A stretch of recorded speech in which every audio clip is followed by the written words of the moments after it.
I'm wondering if I have bitten off more than I can chew with this massive, massive garden.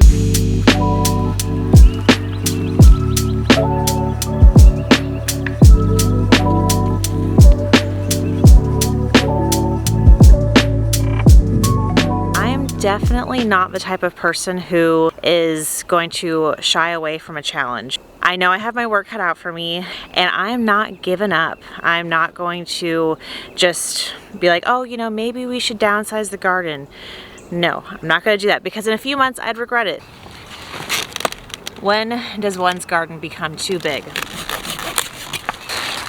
I mean, who is to say? I'm not going to truly know if my garden has reached that point where it is too big, too overwhelming, until after this summer season. I have a hunch that it's not. I'm just going to continue to want to grow more, but as of right now, yeah, it's feeling a little bit overwhelming.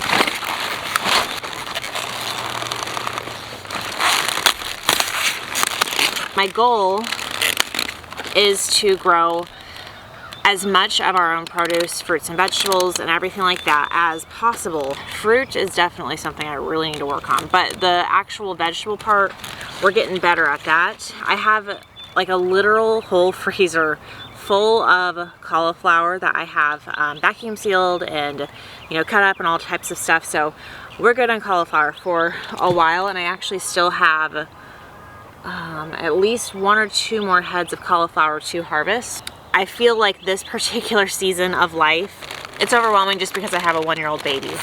And catch me next year, it's gonna be a whole different ball game. It's gonna be so much more manageable. I'll be able to actually do stuff with her outside more so. It's a busy season, the spring season, I would say. I've put a lot of pressure on myself going into spring as per usual, but then come May, I'm like, oh my gosh, I'm so glad I did that. So I will be thankful later. It's just right now, I feel like I just have, there's just so much to do. There's so much to do to get prepared for, to get to a place where I'm like, all the seeds are in the ground and we can just know that now we're waiting for these things just to grow. What I'm doing after I chop and drop the cauliflower, I've just been chopping off most of the leaves. I've been using my little hand saw that I just got from Amazon because I was using that tree cutting saw thing to chop up my cauliflower stalks, because we do a no dig, no till garden method. I'm not pulling out any of these plants. I'm allowing them just to naturally decompose in the beds. I'm using these leaves as a mulch now to help with the grass tubers, and also of course give back to the beds. That way we're not wasting any part of the cauliflower.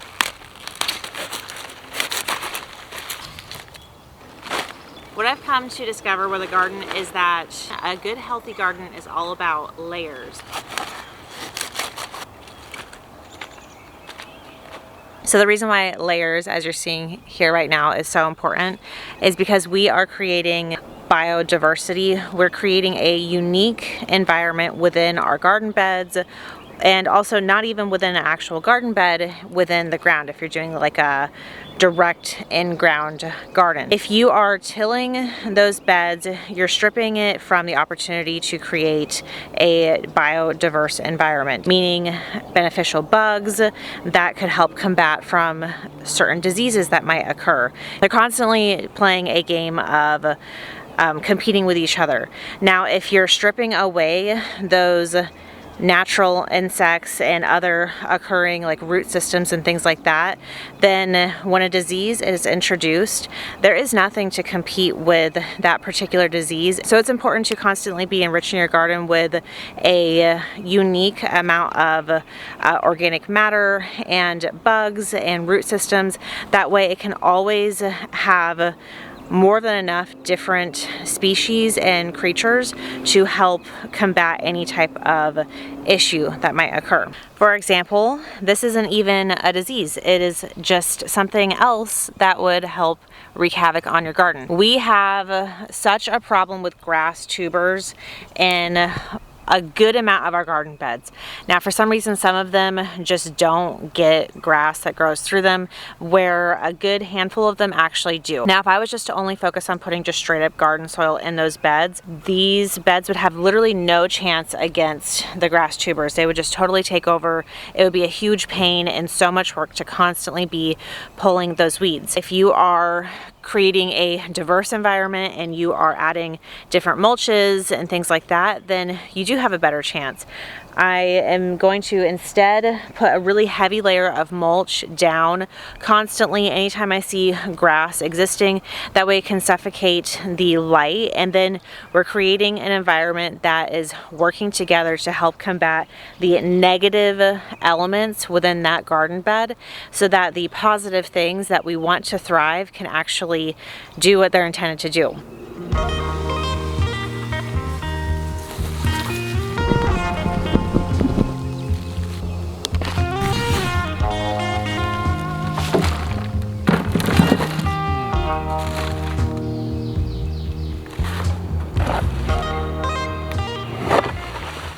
Planting marigolds, for example, the root system is supposed to help deter nematodes if you have an issue with that.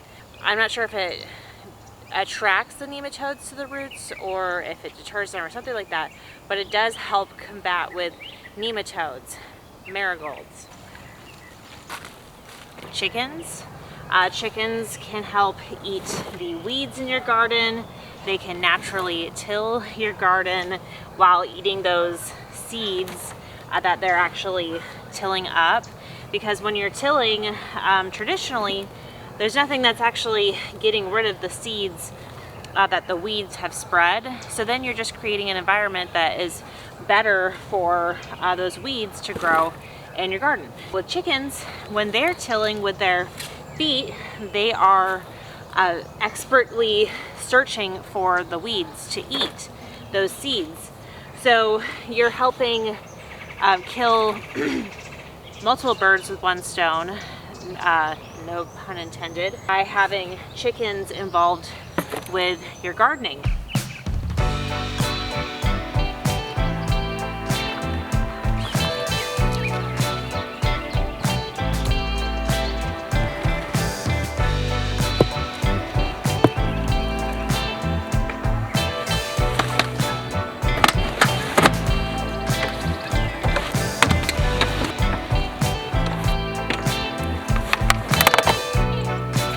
One more wheelbarrow of compost, and then I can start sowing seeds. Just smoothing out the beds. Now I've gotten the soil in it. Thinking about what we've been through. Where could be alone place. Another side note as to why you should just let the garden. You know, don't overly mess with the system, because there's systems in place that are beautiful and just know what to do without us humans getting overly involved. We've got these flowers. I forgot what these ones are called. I do remember them last year, and it's going to be like a really nice, beautiful plant. It came back on its own. Initially, when I saw this flower sprouting, I thought to myself, oh, that's a weed and I should pull it out. But then I thought, let's just give it, a few weeks and see what's going on, because I know that we have black-eyed Susans at the front of the garden that come back every year. And this kind of was looking a little bit like a flower plant as opposed to just like a garden weed, and lo and behold, it is definitely a flower. That is a huge reason why I love embracing the whole permaculture garden method, which is definitely still relatively new to me, and it's something I'm trying to grow into and learn more about every single year. It's just that all of these systems are in place, and there's things like, we've got this papaya tree. I don't know if you can see it right there. I've got a banana tree right behind it. Now I have these flowers that are going to come back annually on their own, and they're going to provide certain amounts of shade in certain areas, invitation for pollinators. I don't ever want my garden to be too precise and clean, because then sometimes we are getting rid of potential opportunities for the garden just to, you know, self-seed itself and have some of these beautiful things just show up out of nowhere and have it just be like a wonderful surprise. It gets so bright so early here now that I have to sit here, otherwise the sun's gonna be like totally blown out behind my cherry tomato wall. And mind you, this particular cherry tomato has planted itself, and of course it's kicking butt because all of the volunteer plants that self-seed themselves are always go crazy and do better than any of the other plants. So I'm gonna have my hands full of cherry tomatoes here pretty soon, and also I have a huge cherry tomato plant back there that also self-seeded itself. I told myself this year I am not gonna plant like a million cherry tomato plants because we just simply don't know what to do with thousands of cherry tomatoes. So seeds. I'm gonna sow the seeds in those beds right now. This is my current seed organizer, which I'm pretty sure it is a utensil holder that I got at TJ Maxx years ago, so who knows. I seriously need to get one of those like binders that will like catalog seeds. If anybody has any recommendations on that, you know, some type of like seed organizer thing that they love, I would love to hear from you. Drop a comment, because I am in the market to purchase some type of seed organizer situation. I want to sow some of these more sensitive crops as early as possible.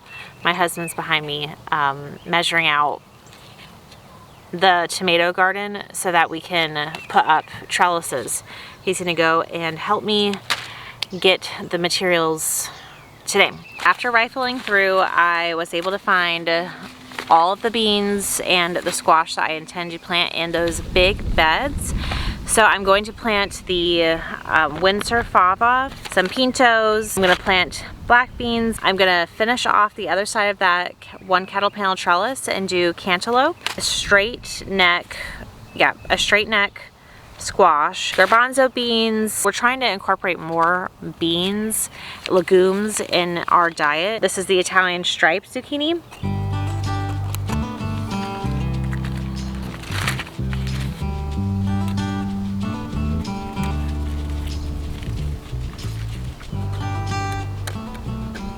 System before I start planting out the actual plants, as I walk around and I just put the seed packs down where I intend to plant, and then I go back later and I sow them in the ground. That way, you know, as I'm just kind of moving on, they're already there and I don't have to think about it.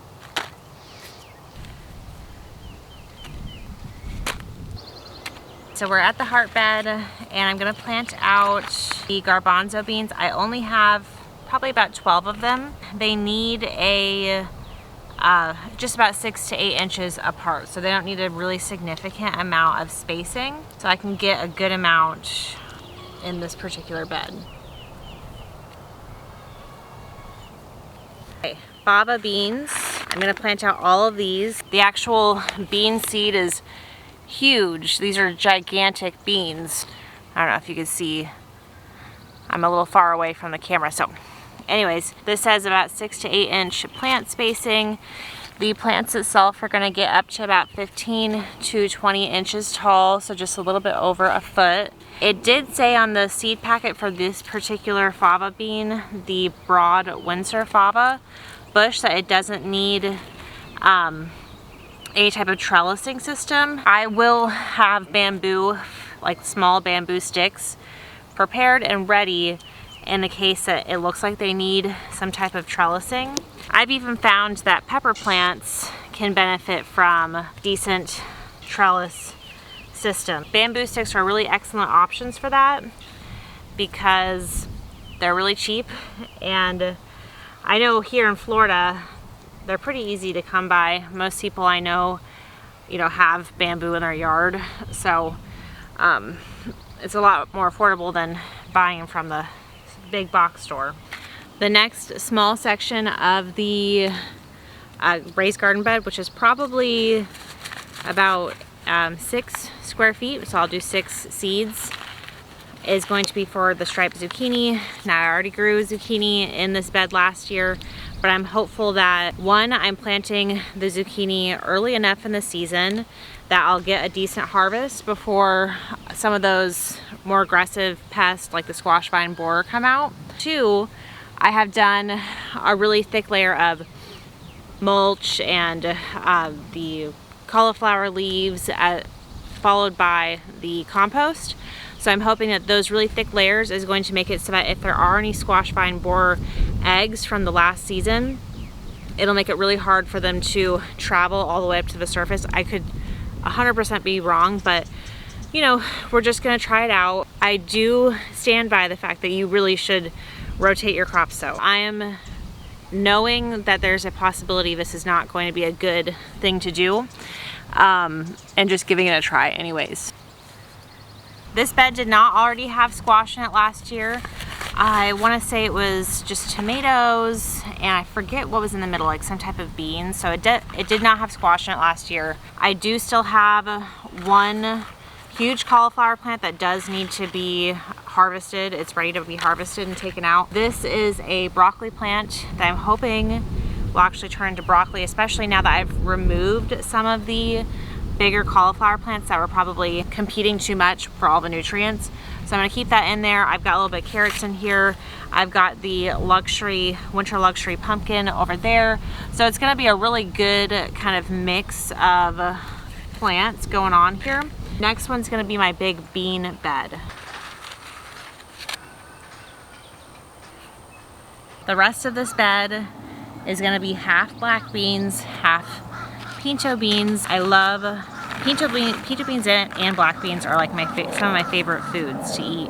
Amazing for your heart health, amazing for, you know, flushing out bad cholesterol and keeping all of your systems in place. You should really be eating beans like at least 2+ times a week. Just excellent superfoods. So I'm trying to grow more beans this year because now I do the Instant Pot. Although beans are a pretty affordable thing to buy, I just want to see how much I can grow this year myself.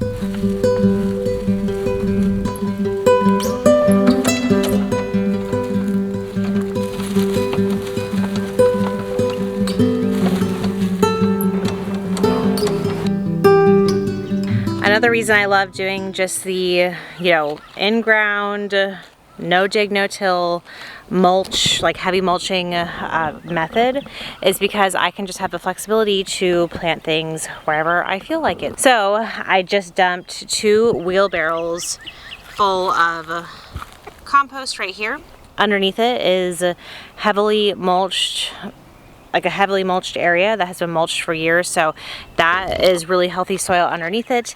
And then I'm going to plant a little tiny pumpkin patch here because it's full sun. It gets really good access to the water here.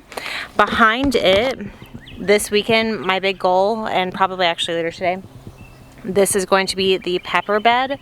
So as you can see, there's still a good amount of crops in here. I've got some cabbages and things that are really close to being harvested.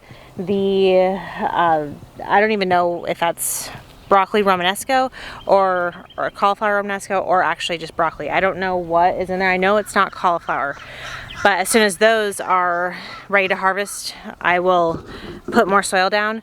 But in the meantime, the open spaces, I'm going to put soil and then my pepper starts in there, hopefully later today. The reason I'm not going to plant the Cinderella pumpkins on the cattle panel trellis is because these get to be anywhere between 15 and 35 pounds in weight. And that's pretty big for vertical trellising of a particular like pumpkin or any type of variety like that. So when you are selecting varieties for your cattle panel arches, I personally, and I haven't tried it with something bigger, and you can always feel free to try something heavier and, you know, push it to the limits because, you know, that's the type of gardener I am, so I admire that. I find that a 10-pound potential fruiting plant is going to be probably one of the heaviest you'll want to go when it comes to vertical gardening. That way those plants don't break. The actual like pumpkin or watermelon or squash or whatever, tomatoes of course, don't just pop off the vine. If you are planting out something that is heavier than 10 pounds, you're going to really likely need to offer some type of support underneath that fruit, especially if it's really high up on the cattle panel arch. The ones that are under 10 pounds, I find that they actually don't need any type of additional support. Oh my goodness, we got a lot done today. I feel so relieved to have all of my cattle panel arches totally completely seeded and to have those big beds got, you know, seeds all in the beds. I don't have to worry about that anymore. What is next to worry about this weekend, which I'm just trying to like just rip the band-aid off and get all of these projects done, fill up soil for the pepper beds, and hopefully do the rows for the in-ground garden rows. My husband is on his way to get the materials needed for the tomato trellises. Now this is a method that a bigger YouTuber uses, and I figure, hey, if this works for him, it's gonna work for me. I forgot his name. I will include it with that video once I'm filming putting up these tomato trellises, because I'm super excited for it. It looks really interesting and flexible, and it looks like a great way to put more tomatoes and different crops incorporated with each other. I know I'm going to be thanking myself in a few weeks that I did this weekend and just kind of like knuckled down and got it done. If you guys enjoyed this video, please be sure to give it a like, because that helps me so much. It helps push the video out, and these videos take a lot of effort. I know sometimes it doesn't really seem like that, but it really does, so it helps with that, and I really appreciate it. Definitely consider subscribing if you don't want to miss out on more cool stuff coming up here. So my name is Shelby, and thank you so much for watching. Bye.